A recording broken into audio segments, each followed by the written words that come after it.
All right. EasySMX sent me this 9013 Pro.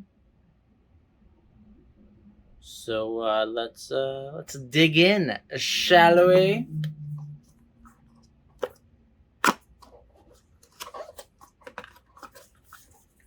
Right off the bat, it's just a more pleasant opening experience than on the 7046. Whoa, whoa! How very Xboxy.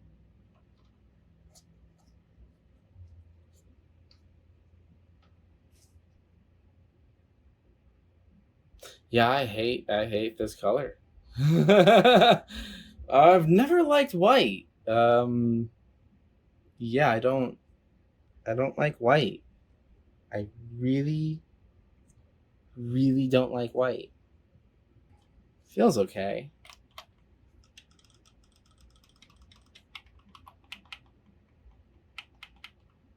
Pretty sure these are Hall effect. Kind of like these. A little louder than I would like, but they feel good.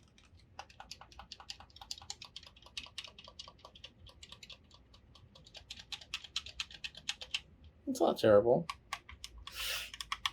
Ah.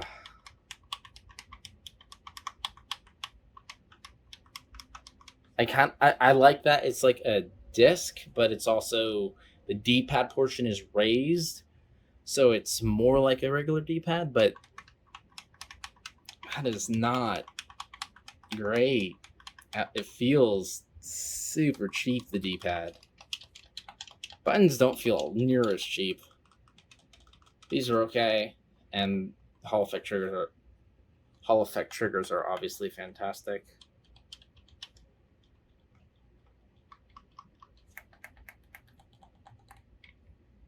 The sticks feel all right. It very much reminds me of the 360. Like,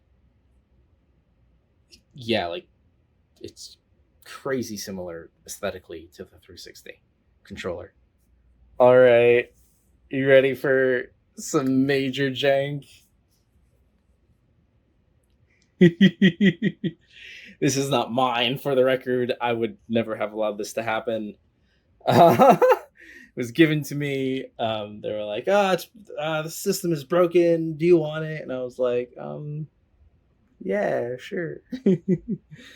And, well, yeah. uh, I don't know how they did this to their controller. Even with gloves on, I'm like, eh. Without deep cleaning, that's as good as it's gonna get. Looks like someone melted a 3 into it. Well, that could be nail polish. Black nail polish is possible. I don't know, man. Anyway, look at the similarities. Obviously, the D-pad stands out as similar.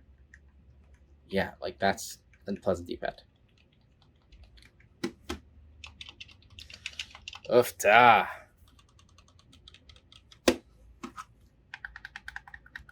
Those are actually kind of similar.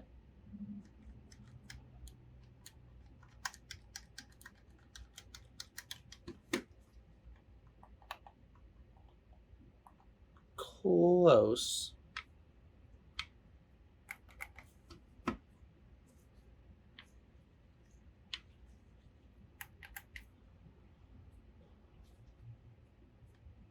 Oh gosh, I don't even know if that button works on this thing.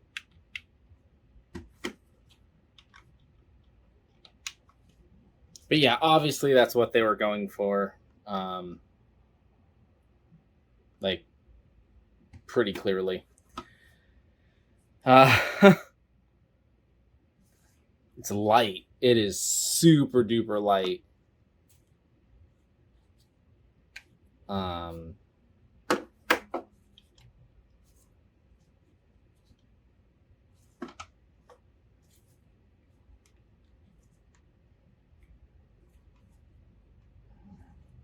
Man, that is comfortable. I really like the handles on the 360.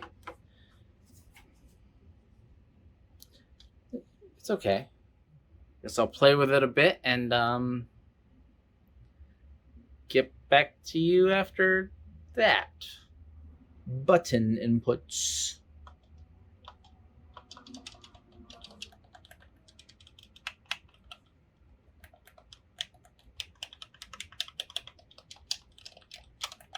As you can see, everything works the way it should. I noticed no issues in in-game play. I played some Splatoon, I played Kingdom Hearts, I played Smash Cards.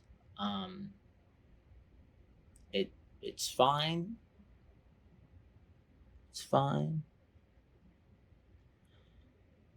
It doesn't feel the greatest. It's only $30, but yeah, you spend like 25 or I think usually $30 more, and you're buying an Xbox One controller. And I would recommend just doing that. I mean, if you really, really want to save the $25, $30, then yeah, this is a fine stand-in for that. But if it were me, I would just get an Xbox One controller for the little bit of extra money. All right, here we are, hardware tester, gamepad tester. Yeah, see variable Hall effect triggers. Bada bing, bada boom. Wunderbar. There be your axes. Inputs detected. Now, interestingly, on a different gamepad mapper thing, it detected it as an Ipega 9023. Now, I know it's not an Ipega 9023S because that's a telescoping mobile controller thing. But that does suggest that underneath this is Ipega hardware, which, yeah, I'm not surprised by that. For a while, Ipega was like everywhere.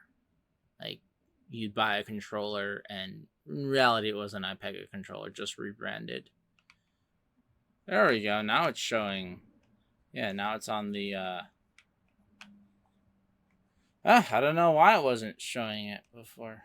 I guess because it wasn't via X input. Anyway, let's test circularity.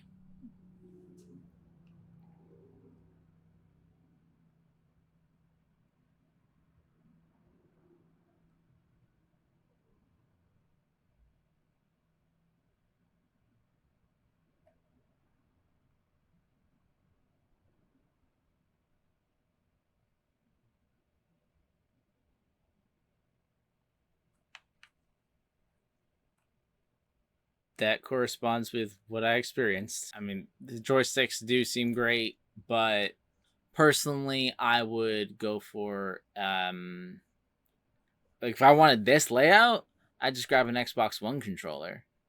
This controller for $30 for what it is. It feels cheap with the buttons. Like the D-pad and the buttons feel plasticky, and obviously they're all plastic, but yeah, it feels plasticky and cheap and not great. I think the 9013 Pro is. I do really like the joysticks, but for me, I don't really like this controller. I do like that this thing, has built-in transmitters for Switch and all that. PS3 too, pretty sure.